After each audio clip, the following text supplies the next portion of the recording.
주님과 함께 변화산에 올랐던 제단, 거기서 주님이 아주 영광스러운 모습으로 변화된 것과 구약의 율법과 선지자를 대표하는 모세와 엘리야가 나타나서 주님과 더불어 이 주님의 죽으심에 대하여 대화를 나누는 그런 그 광경을 체험할 수가 있었습니다.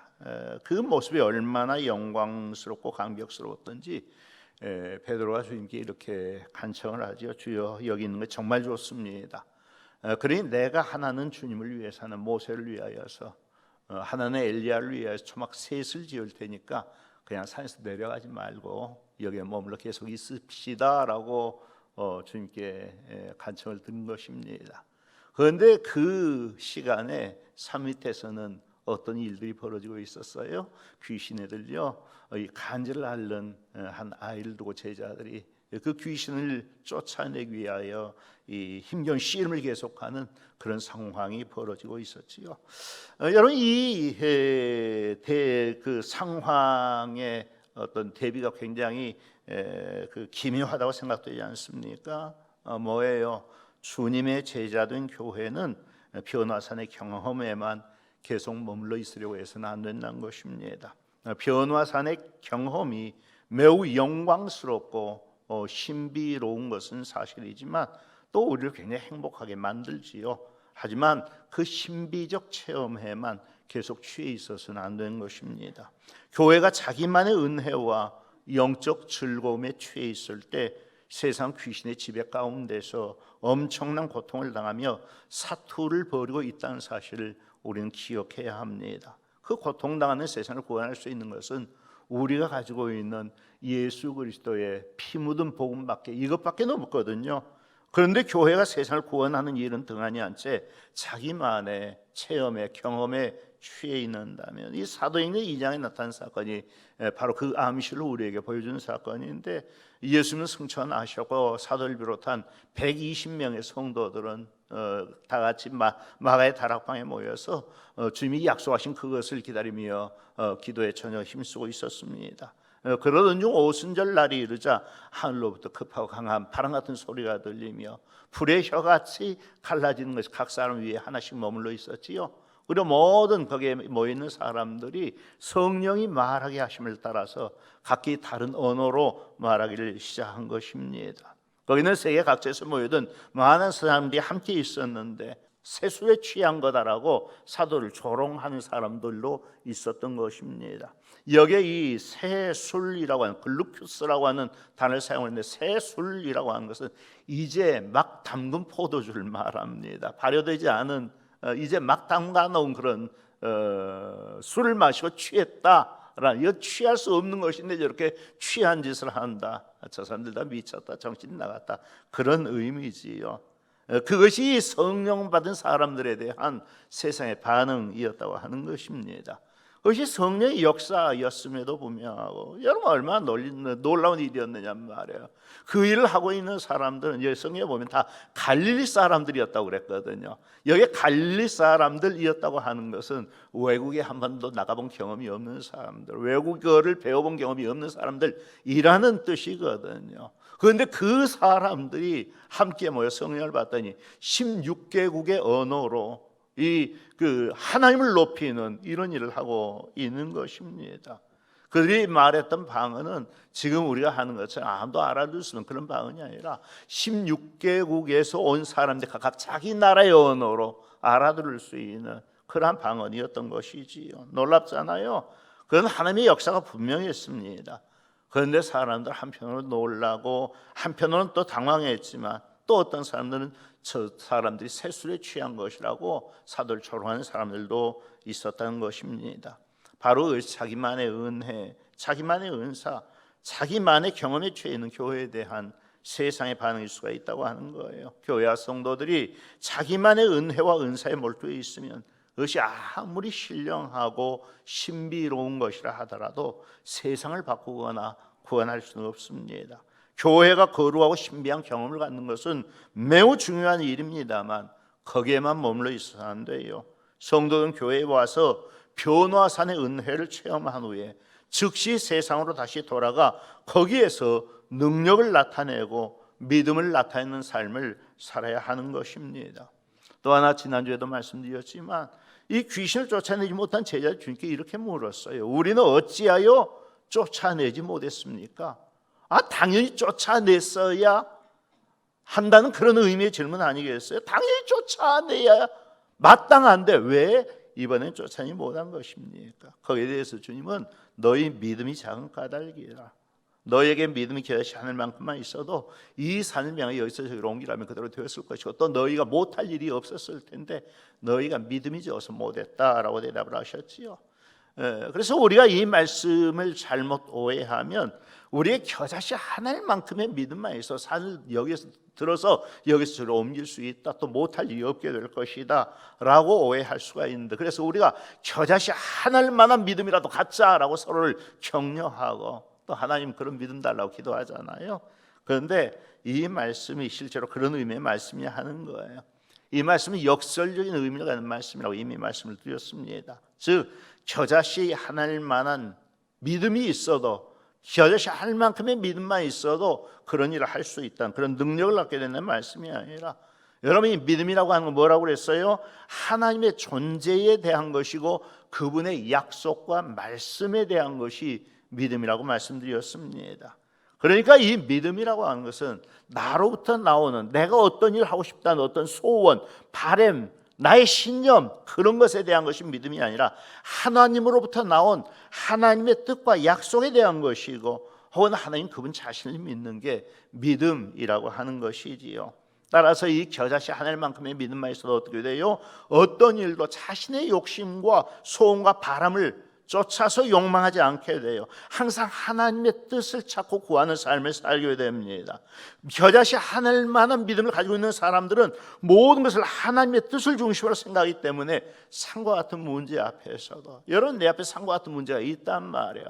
내 바람과 소원 빨리 없어졌으면 좋겠어요. 그러니까 빨리 없어져라 하고 기도하는 것이 아니라, 이와 같은 문제를 내 앞에 두셨다면 여기에도 하나님의 뜻과 계획과 목적이 있을 것 아닙니까? 그게 무엇인지를 먼저 묻게 된다는 거예요. 이 일 가운데 감추어진 하나님의 뜻이 무엇입니까? 그 뜻을 찾게 되고 그것을 위해서 기도하게 되면, 우리가 기도했기 때문에, 우리가 믿었기 때문에 산이 옮겨지는 것이 아니라 그것이 하나님의 뜻이기 때문에 산이 옮겨지는 역사가 일어날 수도 있게 되는 것입니다.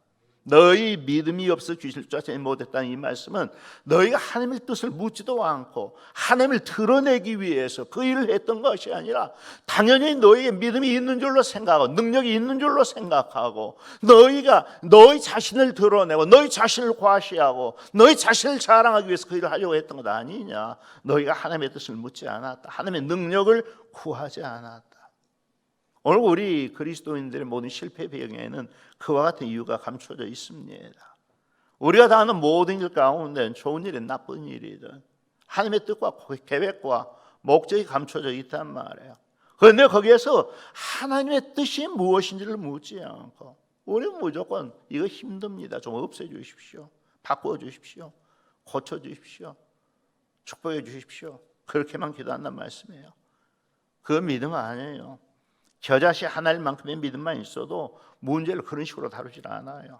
모든 문제에다 하나님의 뜻을 묻고 그 뜻대로 되기를 구하는 것이 믿음인 것입니다. 내가 기도했기 때문에 산이 옮겨지는 것이 아니라 그렇게 된 것이 하나님의 뜻이기 때문에 산이 옮겨지는 거예요. 물론 나는 기도와 믿음으로 그 하나님이 하시는 일에 한몫을 낀 격이 된 것이지요. 그것이 하나님의 동역자로 일하는 우리의 영광이고 또 특권인 것입니다. 그런데 저희는 귀신 쫓아내는 문제 앞에서 그것을 믿음의 문제로 생각하지 않았고 능력의 문제로 생각했어요. 자기들은 이미 능력을 받은 사람들이거든요. 병도 고쳐봤어요. 귀신도 쫓아내봤어요. 자기는 능력 있는 경험자들이에요. 그러니까 이번에도 될 것이다, 그렇게 착각했지요. 뭐가 빠졌어요? 과정 속에 하나님의 뜻을 묻고 구하는 것이 빠졌어요. 하나님의 은혜와 일하심을 구하는 것이 빠졌습니다. 여러분 생각해보세요. 아무리 사람이 능력이 있다고 사람의 힘으로 귀신을 쫓아낼 수 있느냐는 말이에요. 그건 사람의 능력으로 되는 일 아니에요. 오직 성령으로만 되는 일이고 하나님의 은혜로만 되는 일입니다. 그 능력은 나로부터 나오는 것이 아니라 하나님이 나를 통해 하나님 자신을 드러내시는 능력입니다. 그러니까 그 능력을 먼저 구해야 되는 거예요. 어떤 일도 사람이 할 수는 없는 것이고 오직 하나님의 능력이 나를 통해서 드러나지는 것뿐이지요. 그런데 제자는 자기들이 과거에 받았던 그 능력만 생각하면서 또 그 능력이 자기들이 소유된 것으로 그렇게 오해하면서 자기들의 힘으로 그 일을 해보자 했기 때문에 그게 믿음 없는 행위인 것이죠. 그러니까 안 됐던 거예요. 왜 안 되었지요? 저는 됐는데 지금은 왜 안 된 겁니까? 제 능력이 부족해서 안 되는 거라고 생각을 했어요. 그런데 주님은 너희 믿음이 없는 영보다 너희 믿음이 잘못되었다고 말씀하셨습니다. 그래서 우리도 그 부분을 착하지 말아야 합니다.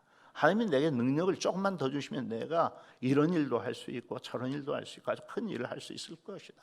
그래서 우리는 항상 능력을 구해요.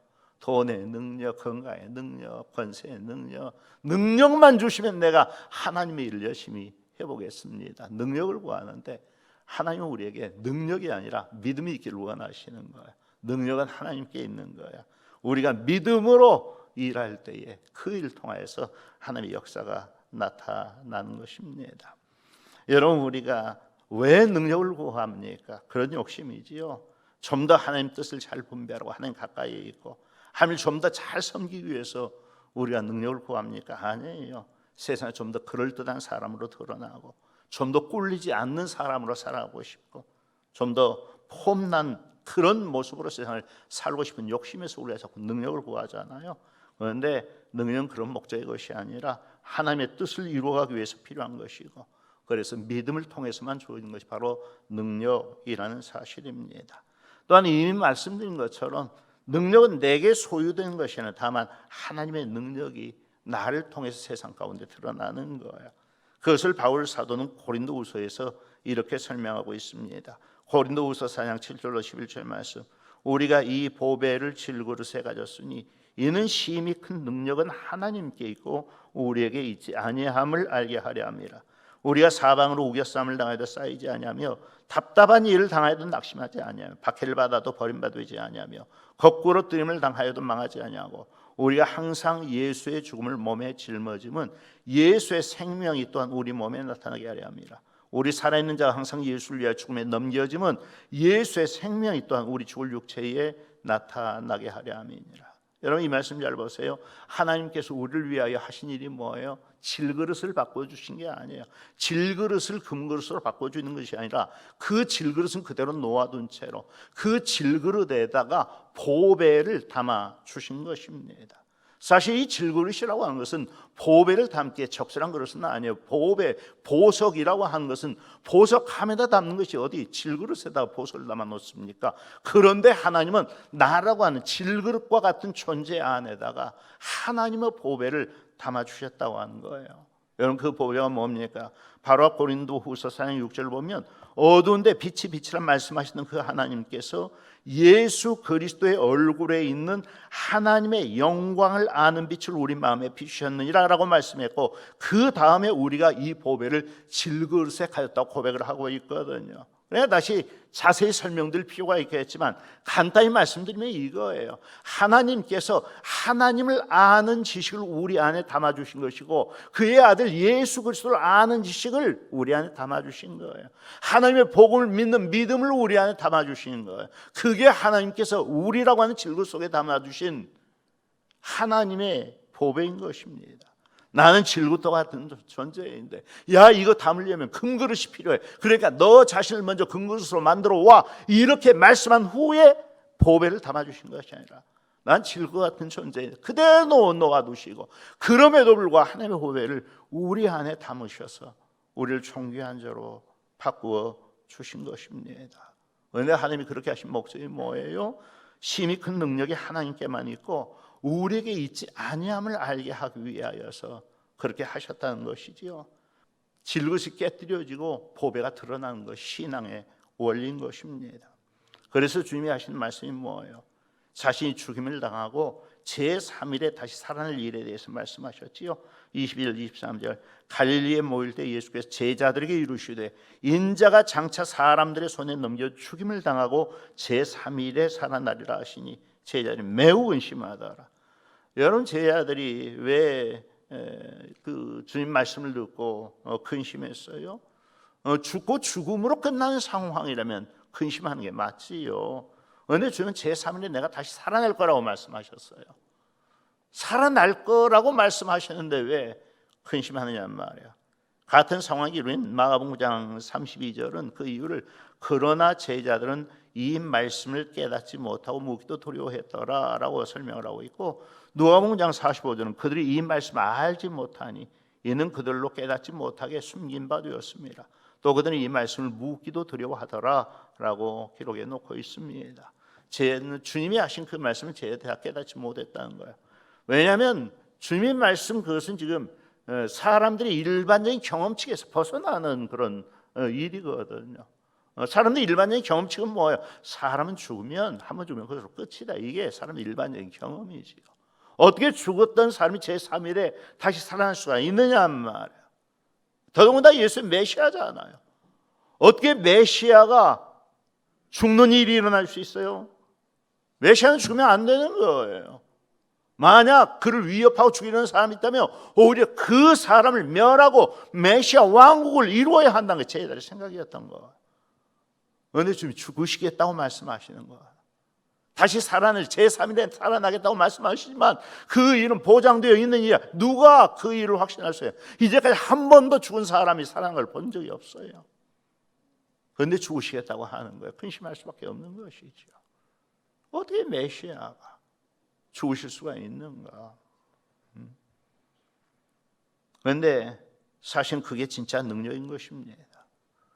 주님은 능력이 없어서 그 길을 가시려는 것이 아니라 그것이 하나님의 뜻인 줄을 아시기 때문에 그 길을 가시려는 것입니다. 하나님의 뜻에 순종하기 위해서. 그건 두려운 길이었어요. 무서운 길이었습니다. 고통스러운 길이었습니다. 그럼에도 불구하고 주님은 하나님으로서가 아니라 완전한 사람으로서 완전히 죽고자 하시는 것입니다. 그래서 그 죽음을 앞에 두고 먼저 기도하시지요. 마태복음 26장 36절로 38절. 이에 예수께서 제자들과 함께 겟세마네라 하는 곳에 이르러 제자들에게 이르시되 내가 저기 가서 기도할 동안에 너희는 여기 앉아 있으라 하시고 베드로와 세베대의 두 아들 데리고 가실새 고민하고 슬퍼하사 이에 말씀하시되 내 마음 매우 고민하여 죽게 되었으니 너희는 여기 머물러 나와 함께 깨어 있으라. 십자가를 앞에 두신 주님은 두려워하며 고민하며 슬퍼하셨습니다. 죄에 대한 하나님의 공의의 진노 얼마나 무서운 것인지 하는 것을 아셨기 때문에 더 많이 두려워하셨던 것입니다. 그렇지 않으면 이미 자기의 뜻이 아니라 아버지의 뜻을 이루기로 좀 작정하셨습니다. 39일 내 아버지의 만일 할만하시거든 이 잔을 내게서 지나가게 하옵소서. 그러나 나의 원대로 마시옵고 아버지의 원대로 하옵소서. 내가 원하는 길이고 내 영광이 있는 내 자랑이 있는 길이기 때문에 가시려는 것이 아니라 그건 고통스러운 길이에요. 두려운 길이에요. 근심되는 길이에요. 그렇지만 아버지의 뜻이기 때문에 그 길로 가려 하시는 것이고 바로 그것이 그 길을 갈 수 있는 것이 믿음이고 능력이라는 사실이지요. 죽고 제3일에 다시 살아나겠다고 말씀하셨지만 아버지께서 살려주셔야 사시는 거예요. 주님은 자신의 능력으로 다시 사시지 않으셨고 아버지께서 살려주셨기 때문에 다시 사셨습니다. 성경에 거듭 증언한 바가 그겁니다. 사도행전 2장 24절 하나님께서 그를 사망의 고통에서 풀어 살리셨으니 이는 그가 사망에 매여 있을 수 없었습니다. 에베소 1장 20절 21절 그의 능력이 그리스도 안에서 역사 죽은 자들 가운데 다시 살리시고 하늘에서 자기의 오른편에 앉히사 모든 통치와 권세와 능력과 축복과 이 세상뿐 아니라 오는 세상에 일컫는 모든 이름 위에 뛰어나게 하시고 베드로전서 1장 21절 너희는 그를 죽은 자 가운데서 살리시고 영광을 주신 하나님을 그리스도로 말미암아 믿는 자인 너희 믿음과 소망이 하나님께 있게 하셨나요? 완전히 죽으시는 거예요. 그럼에도 불구하고 제3일에 다시 살아날 줄 어떻게 아시는 겁니까? 하나님이 약속하신 것이거든요. 그 약속을 믿는 거예요. 주님의 믿음이 죽음의 길로 들어서게 하셨던 것이고 이 다시 살아나는 일에 대한 의심은 조금도 없으셨던 것입니다. 그게 능력입니다. 능력이 뭡니까? 무조건적인 힘이 아닙니다. 어떤 일을 해낼 수 있게 하는 힘이 능력인 것이고 어떤 목적을 이루게 하는 그것이 능력인 것입니다. 뭐든지 내가 원하는 다 할 수 있다. 이게 능력이 아니라 하나님의 선하신 뜻과 목적을 이루게 하는 그 길을 가는 동안 난 깨뜨려져야 되는 거예요. 난 즐거울 것 같은 난 깨뜨려져야 되는 것이고 주님과 같은 십자가의 고난이 내 앞에 있을 수가 있는 거예요. 고통스러운 길이에요. 그럼에도 그 길을 가게 되는 것은 그것이 하나님의 뜻인 줄을 믿기 때문인 것이고 또 그 길을 가려고 할 때 하나님은 우리에게 능력을 주셔서 그 모든 상황을 능히 감당하게 하는 것입니다. 그래서 이 그리스도인의 능력이라고 하는 것은 항상 무엇을 위해서만 작동하는가 하면 하나님의 뜻을 이루기 위해서만 작동합니다. 능력은 내게서 나오는 것이라 하나님 믿는 믿음에서 나오는 것이고 하나님이 주시는 것입니다. 바울 사도의 고백이 그거예요. 내게 능력 주시는 자에서 내가 모든 것을 할 수 있느니라. 여러분 이 고백이 어떤 상황 속에서의 고백이에요? 편안한 즐거운 상황 속의 고백이 아니었어요. 엄청난 고난과 고통 상황의 상황 가운데서 엄청난 궁핍과 비천과 배고픔의 상황 속에서의 고백이었습니다. 복음을 전하면서 바울 사도는 정말 그런 열악한 형편들에 직면해야 했었습니다. 수없이 많은 매를 맞았어야 했고 위험에 처해야 했었고 고통을 당해야 했었습니다. 그렇지만 그것을 다 이겨낼 수 있었던 것은 자기 힘으로 이겨낸 거 아니에요. 자기에게 능력 주신 하나님이 계셨기 때문에 그 능력으로 이겨낼 수가 있었던 것입니다. 우리는 절대 이 말씀을 내가 하고 싶은 일 뭐든지 다 할 수 있다라는 그 말로 바꿔 적용하면 안 됩니다. 너희에게 믿음이 겨자씨 하늘만큼만 있어도 이 산을 명하여 여기서 저기로 옮겨지라면 옮겨질 것이 또 너희가 못할 것이 없으라는 이 말씀도 마찬가지예요. 내가 원하는 것은 무엇이든 다 된다. 나한테 겨자씨 하늘만큼만의 믿음만 있어도 난 그런 삶을 살 수 있다. 그거 아닙니다. 뭐든지 하나님의 뜻대로 이루어지는 것이고 내 삶을 향한 내 인생을 향한 하나님의 목적을 이루기 위하여 주어지는 것이 능력인 것입니다. 그것이 믿음의 원리고 능력의 원리입니다. 어떤 믿음으로 살고 어떤 능력으로 살 것인가 문제예요. 다시 말씀드리지만 믿음과 능력은 내 욕심, 내 소망, 내 신념을 위한 도구로 존재하는 것이 아니라 하나님의 뜻과 목적을 이루시기 위한 방편으로 내게 하나님의 뜻과 목적을 이루는 삶을 살라고 주시는 것이 바로 능력인 것입니다. 우리에게 겨자씨 하늘만큼의 믿음만 있어도 우리는 절대 인생 함부로 살질 않아요. 겨자씨 하늘만한 믿음도 없기 때문에 모든 것을 자기 욕심과 욕망을 위해 하려고 하는 것이지 겨자씨 하늘만큼의 믿음만 있어도 모든 상황 속에서 하나님의 뜻이 무엇인지를 먼저 묻고 그 뜻의 길은 내게 십자가의 길이고 고난의 길일 수도 있습니다. 우겨쌈을 당하고 거꾸로짐을 당하는 그런 길일 수도 있습니다. 그렇지만 그것이 나를 향한 하나님의 뜻이기에 기꺼이 찬양하면서 그 길로 나아가는 것이지요. 오늘 우리가 가운데도 틀림없이 질그릇이 깨뜨려지는 것 같은 아픔을 경험하고 계시는 분들이 계실 것입니다. 그렇지만 그 상황 속에서 두려워하거나 염려하거나 걱정하지 마십시오. 하나님께서는 그런 여러분을 통하여서 하나님 자신의 능력을 나타내시고자 합니다. 그 모든 과정을 통하여서 여러분의 인생을 더욱 아름답게 하시고 여러분을 하나님의 영광이 이루는 사람들로 바꾸어 주실 것입니다. 그것을 기대하면서 오늘 모든 시험과 환난을 잘 이겨내시는 믿음과 능력의 원리를 가지고 승리하시는 우리 모두가 될 수 있기를 주의 이름으로 축복합니다.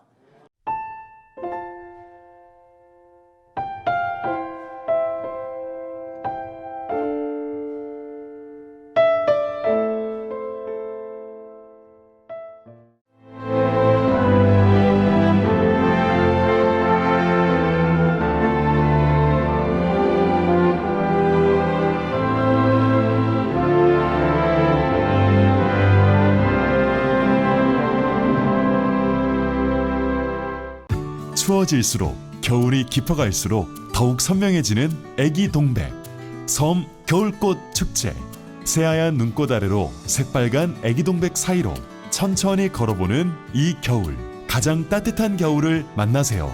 천사섬 신안 섬 겨울꽃 애기 동백 축제.